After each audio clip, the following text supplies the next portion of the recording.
Hello everyone, welcome back to my channel. இன்னைக்கு நம்மளோட சேனல்ல நம்ம கிச்சன்ல இருக்க ரெண்டு பொருளை வச்சு ஒரு டேஸ்டியான ஈஸியான ஈவினிங் ஸ்நாக் 10 நிமிஷத்துல ரெடி பண்ண போறோம். இது குழந்தைங்கள்ல இருந்து பெரியவங்க வரைக்கும் எல்லாருக்குமே ரொம்ப பிடிச்ச ஸ்நாக் இது. கோதுமை பிஸ்கெட் எப்படி செய்யறதுன்னு பார்க்கலாம். இந்த டீ டைம் பிஸ்கெட் 15 டேஸ் வரைக்குமே உங்களுக்கு ஏர்டைட்டான கண்டெய்னர்ல ஸ்டோர் பண்ணி வச்சுக்கிட்டிங்கன்னா அதே கிரன்ச்சினஸோட இருக்கும். ஸோ வீடியோவை ஸ்கிப் பண்ணாமல் ஃபுல்லாக பாருங்கள். வீடியோக்குள்ளே போகிறதுக்கு முன்னாடி நம்ம தியாஸ்ரீ கிச்சனுக்கு இன்னும் சப்ஸ்கிரைப் பண்ணாதவங்க ரெட் கலர் சப்ஸ்கிரைப் பட்டனை ப்ரெஸ் பண்ணி பக்கத்தில் இருக்க பெல் ஐக்கானை கிளிக் பண்ணி ஆல் கொடுத்துக்கிட்டிங்கன்னா இதே மாதிரியான இன்ட்ரெஸ்டிங்கான வீடியோஸ், சிம்பிளான ரெசிபிஸ் நான் எப்போ அப்லோட் பண்ணாலும் உங்களுக்கு நோட்டிஃபிகேஷன் வந்துடும். இப்போ பிஸ்கெட் செய்கிறதுக்கு ஒரு பவுலில் நான் 1 கப் கோதுமை மாவு எடுத்திருக்கேன். உங்களுக்கு கோதுமை மாவு பிடிக்காதுன்னா மைதா மாவுலையும் செய்யலாம். ஆனால் மைதா மாவில் செஞ்சிங்கன்னா அவ்வளோ ஹெல்த்தி கிடையாது. அடுத்து 1/2 கப் சர்க்கரையை நல்லா மிக்சியில் பவுடர் பண்ணி சேர்த்துக்கோங்க. நல்லா ஃபைன் பவுடர் ஆக்கி சேர்த்துருங்க. அடுத்தது இது கூட 1 டேபிள் ஸ்பூன் நான் நெய் சேர்க்குறேன்.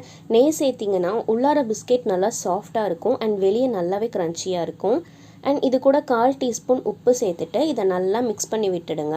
அதுக்கப்புறமா இதில் கொஞ்சம் கொஞ்சமாக தண்ணி சேர்த்துட்டு நல்லா சாஃப்டான டோவாக நம்ம பிசைஞ்சிக்கலாம்.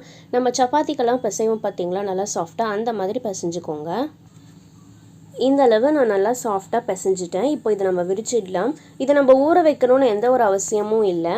இப்போது சப்பாத்தி தேய்க்கிற கட்டையில் அடியில் மாவு தூவிக்கோங்க. கோதுமை மாவு நம்ம செஞ்சு வச்சுருக்க டோவ்லேருந்து ஒரு 2 பாதியாக அதை பிரிச்சுக்கோங்க. அதுலேருந்து ஒரு பாதி மட்டும் எடுத்துகிட்டு மேலேயும் கீழேயும் மாவு தூவிக்கோங்க. ஏன்னா விரிக்கிறப்போ அப்போ தான் உங்களுக்கு அடியில் ஒட்டாமல் வரும். இதை ஒரு திக்கான ஷீட்டாகவும் இல்லாமல் தின்னாகவும் இல்லாமல் நல்லா மீடியம் சைஸ்டாக விரிச்சுக்கோங்க. இந்த அளவு போதும். இப்போது ஒரு கத்தி இல்லைன்னா பீஸா கட்டர் வச்சு நம்ம இந்த மாதிரி ஷேப் பண்ணிக்கலாம். நம்மளுக்கு என்ன ஷேப் பிடிக்குமோ, குழந்தைங்களுக்கு என்ன செஞ்சு கொடுத்தா அவங்க விரும்பி சாப்பிடுவாங்களோ அந்த ஷேப்பில் இதை நம்ம கட் பண்ணிக்கலாம். நான் நார்மலாக ஸ்கொயர் ஷேப்பில் தான் கட் பண்ணுறேன். ஒரு 1 இன்ச் அளவு கேப் விட்டுட்டு நான் கட் பண்ணிக்கிறேன் ஸ்கொயர் ஷேப்பில். நம்ம வீட்டுக்கு ரிலேட்டிவ்ஸ், ஃப்ரெண்ட்ஸ் அந்த மாதிரி வந்துட்டாங்கன்னா கண்டிப்பாக டீ போடுறப்போ இந்த ரெசிபியை செஞ்சு கொடுங்க. 10 நிமிஷம் போதும். சூப்பரான பிஸ்கெட் அவங்களுக்கு அழகாக நீங்கள் சர்வ் பண்ணலாம். கண்டிப்பாக ட்ரை பண்ணி பாருங்கள். இப்போ நான் இதை இந்த மாதிரி ஸ்கொயர்ஸாக கட் பண்ணிட்டேன்.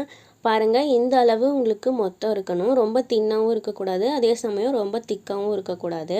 இப்போ இது எல்லாத்தையும் நம்ம ஆயிலில் ஃப்ரை பண்ணி எடுத்துடலாம். இதே மாதிரி இன்னொரு பேட்சையும் நீங்கள் கட் பண்ணி வச்சுக்கோங்க. இப்போ ஆயிலில் ஃப்ரை பண்ணுறதுக்கு ஒரு பேனில் ஆயில் ஹீட் பண்ணிக்கோங்க. ஃபஸ்ட்டு மீடியம் டு லோ ஃப்ளேமில் வச்சுட்டு இந்த மாதிரி பேட்சஸாக போட்டுக்கோங்க. போட்டதுக்கப்புறமேட்டு இதை மீடியம் ஃப்ளேமில் வச்சு நல்லா ஃப்ரை பண்ணிக்கோங்க. இதுக்கு நல்லா கோல்டன் ப்ரௌன் கலர் வரணும். அதே சமயம் தீயாத மாதிரியும் பார்த்துக்கோங்க. இப்போ ஒரு பக்கம் நல்லா கோல்டன் ப்ரௌன் கலர் வந்ததும் இதை இன்னொரு பக்கம் திருப்பி போட்டு நல்லா இன்னொரு சைடும் கோல்டன் ப்ரௌன் கலர் வர வரைக்கும் வெயிட் பண்ணிடலாம். இப்போது 2 சைடும் பொரிஞ்சு நல்ல கோல்டன் ப்ரௌன் கலர் வந்துடுச்சு. நம்ம வெளியில் எடுத்துடலாம். உங்களுக்கு வெளியில் எடுத்ததும் பார்த்திங்கன்னா ஃபஸ்ட்டு சாஃப்டாக தான் இருக்கும். அது ஒன்ஸ் நல்லா ஆறுனதுக்கு அப்புறமேட்டு பார்த்திங்கன்னா வெளியில் நல்லா மொறுமொறுனும் உள்ளார நல்லா சாஃப்டாகவும் இருக்கும். இதே மாதிரி எல்லா பேட்சஸும் பொரிச்சுக்கோங்க. இனிமேல் நம்ம கடையில் பிஸ்கெட் வாங்க வேணாம் ஃப்ரெண்ட்ஸ். நம்ம வீட்டிலையே அதுவும் 10 நிமிஷத்தில் சூப்பரான மொறுமொருவான பிஸ்கெட் ரெடி பண்ணிடலாம். இதை நீங்கள் ஒரு 15 டேஸ்க்கு ஸ்டோர் பண்ணி வச்சுக்கலாம் ஏர்டைட்டான கண்டெய்னரில். அதே கிறிஸ்பினஸோடு தான் இருக்கும். கண்டிப்பாக இந்த ரெசிபியை நீங்களும் ட்ரை பண்ணுங்கள். ட்ரை பண்ணிவிட்டு எப்படி இருந்ததுங்கிற ஃபீட்பேக்கை எனக்கு மறக்காமல் கமெண்ட் பண்ணுங்கள். இந்த வீடியோ யூஸ்ஃபுல்லாக இருந்தால் உங்கள் ஃப்ரெண்ட்ஸ் அண்ட் ஃபேமிலிக்கு லைக் பண்ணி ஷேர் பண்ணுங்கள்.